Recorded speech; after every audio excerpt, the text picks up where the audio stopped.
Hi, it's Larry here of Xbox Live's Major Nelson. I'm here with Brandon Powell from the accessories team. Brandon, welcome. Thank you. I want to talk to you about what your team does before we kind of get into the cool stuff sitting in front of us. You guys work with all of our third-party accessory manufacturers, right? Yep. We run the partner development program for Xbox, helping our partners bring great products to the platform. Now, what have you and your team done working with the platform to really innovate in this space? Yeah, to enable great accessories, we worked closely with the console development team to ensure that we had all the building blocks needed to make this great. First it's the first real innovation in force feedback. We're really excited about that.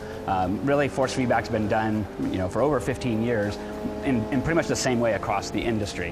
What we've been able to do is work to build an entirely new way. Previously, you used to have some canned forces that a developer could push down to the device to try to simulate the feeling that they wanted.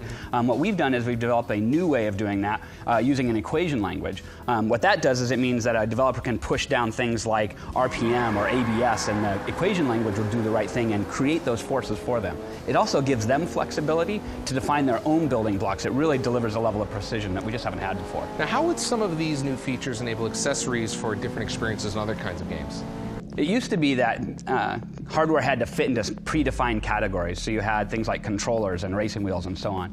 What we've done is we've created a new level of modularity in the platform. So think about things like fight sticks. A lot of fight sticks these days are customizable. You can actually move where the buttons are physically located.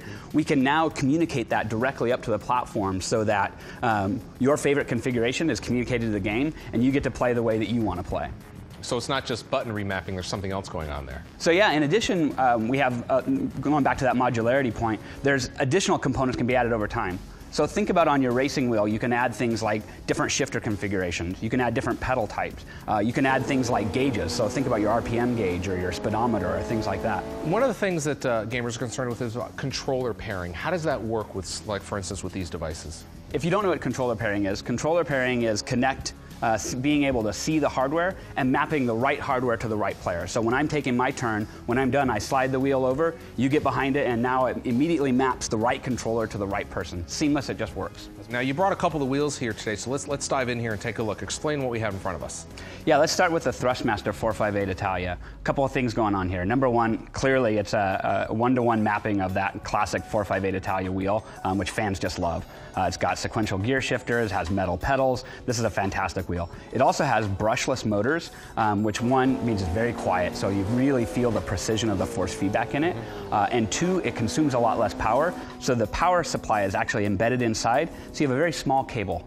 All right, and over here, Brandon, we have the Madcatz Wheel. Yeah, when you look at the Madcatz Wheel, a couple things you can see right away. Number one, the very small size, you can start to get a sense of that modularity that we talked about. This wheel you can buy in a bunch of different configurations, so you get the configuration that's right for you, and you can add on over time. The wheel is swappable, so when you want to do F1 racing or GT racing, whatever your favorite racing style is, you're going to be able to buy wheels that map to that just style slide right in here. Plug right Instead in. of a whole new unit, you just buy the wheel itself. So you make that initial investment and then just add the pieces you want over time.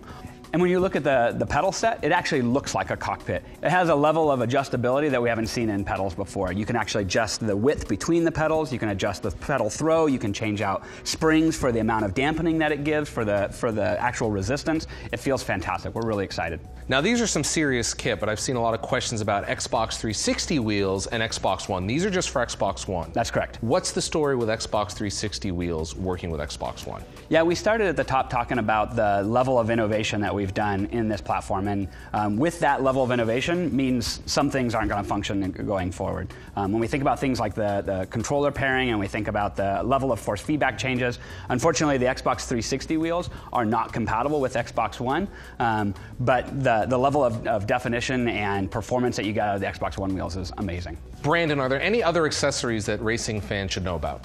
Beyond the racing wheels themselves, we also have the Polk N1 soundbar coming out this fall. It actually has a Forza racing mode specifically designed with the Forza audio engineering team to really put you at the center of the action and highlight where those sounds should be on racing experiences. So when you're playing Forza and other great racing games, you're really going to feel like you're in that car, in that race, having that experience. What are you and the team most proud of? I'd say the level of flexibility in the system. We've now given hardware developers the ability to do things they've never been able to do before. That helps put the driver at the center of the experience and is going to enable the best racing of any platform. So this is just the beginning of the accessory stories on Xbox One, right?